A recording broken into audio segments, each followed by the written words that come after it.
has climbing skills, teaching skills, and an ability to keep us going. And Victor wants to build a raft.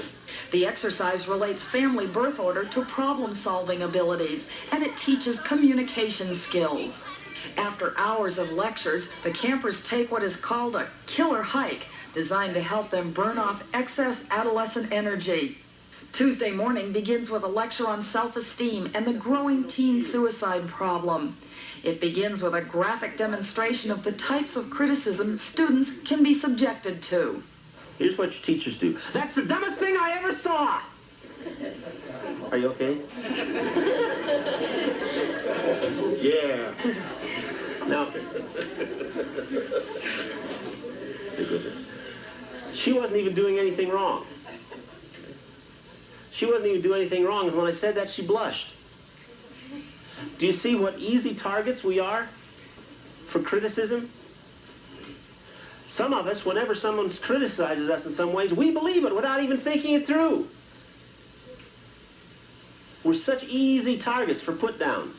And the point is, if you understand a little bit about yourself, you can probably manage yourself better. And more than that, if you understand yourself a little bit, you're probably not going to be such an easy target for the put-downs that I talked about earlier. More than that, if you understand yourself a little bit better, maybe you won't feel such an obligation to put other people down just to elevate yourself. Stress plays an increasing role in adolescence. Worries about school, friends, dating, parents, and the future can seem overwhelming. Peer pressure is one of the things that causes you a lot of problems. You want to belong. You don't want people to dislike you. That's also a natural and human thing. So what you need is to incorporate some really good decision-making skills into your life. When people try to get you to do stuff you don't want to do, you have to be able to say no. Assertiveness is just being able to say no and making it stick. It's not that difficult to do, but there is a little catch to it. You want to be able to say no to your friend and still keep him as a friend. You have to let your friends know how you feel. And also you need to listen to them about how they feel. So if it's something that they have a problem with that you do, be ready to listen when they tell you that you're the one that's goofing up. That's the way people get along in this world. After the campers learn how to handle stress, they break for lunch. Each student at the SAD camp has chores. Some include kitchen help. After lunch, representatives from Toastmasters show the campers how to use parliamentary procedure to effectively run their SAD chapter meetings. The Wednesday program begins with an examination of the different expectations that society, parents, teachers, and friends have of these teens. They learn the importance of knowing who they are and what they want out of life. It's really important to be aware of what your goals are and where you're headed in life, because it's really important to decide if you're going to fit in society's expectations, your parents' expectations, your peers' expectations, or if it's something that you need to kind of chisel out a new existence for yourself. Not being sure of themselves and their goals can lead teens to use alcohol, drugs, or experiment in the occult. Designer drugs? Mix that with some of the strange rituals and sexual acting out. Girls are primarily the sexual objects for gang rape, homosexual activity, sex with animals, sex with younger children, sex with dead bodies. Some of the rituals involve mutilation, decapitation. Now, when you get invited to some of these parties or gigs that are held out in the desert and they start in with a little bit of ritual, you have no idea where it's going, do you? It's real important that you be aware. You need to be aware of what's going on.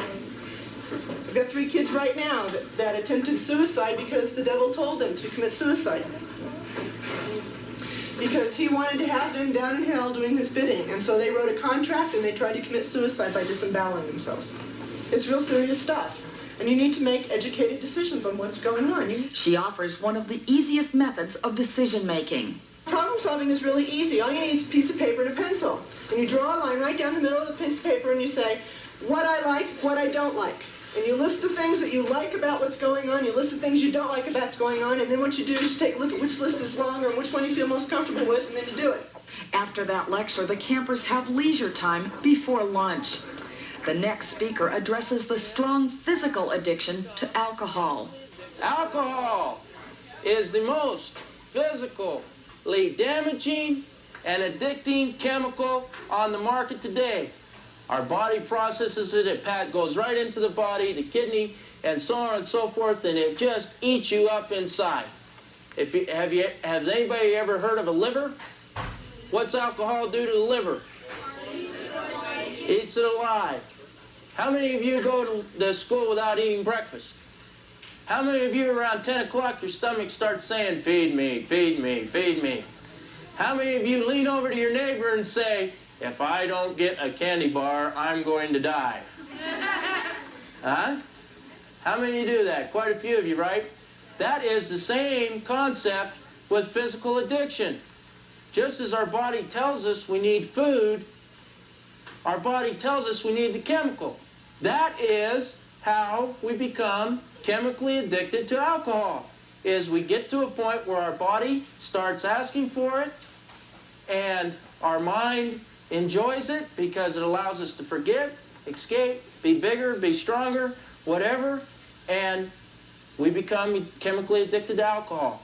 He then explains the statistical probability of an individual having a problem with alcohol or drugs.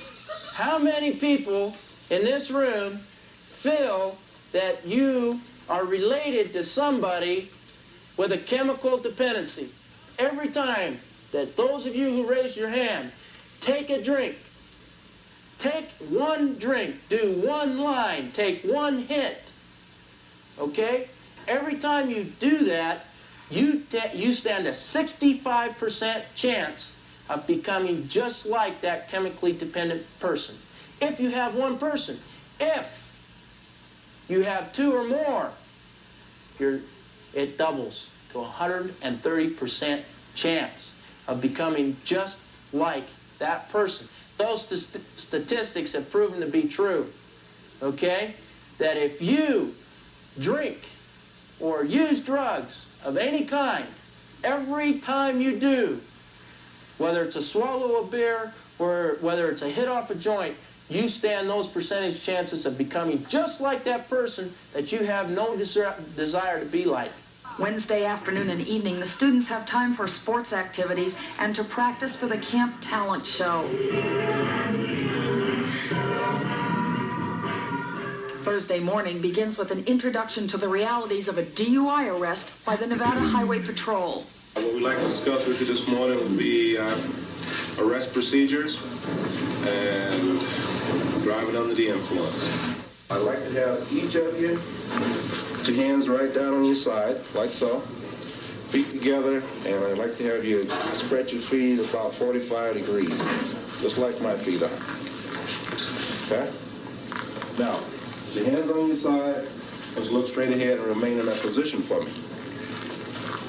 Okay, starting on that end down there, I'd like to have you count from 1 to 30 for me, please. 1, 2, 3, 4, 5, 6, 7, 8, 9, 10, 11, 12, 13, 14. Sometimes someone under the influence will do a good job till he gets to about 20, and all of a sudden he starts losing it. So that's why you can't stop until you get to 30. Because someone sober could stand here, for a good 2 minutes without using the hands. Then the students become acquainted with the drug enforcement arm of the North Las Vegas Police Department. So the Northtown Nasty Boys, and that started out as NTNB, which was Northtown Narcotics Bureau. And then later they took the NB for Narcotics Bureau and called us the Nasty Boys. Drug dealers live in fear of two things. And that's the bad guys coming to their houses and ripping them off. Other drug users are going to steal their drugs and their money because drug houses have lots of money. The other thing is they're worried about the police. Going to serve a search warrant, going to kick their doors.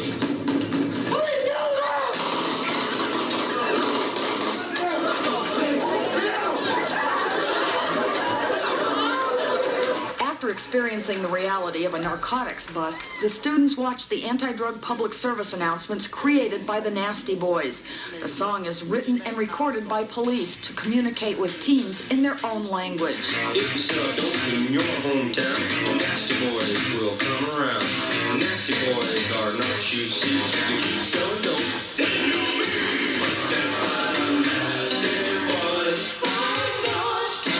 The The Nasty Boys join the campers for lunch.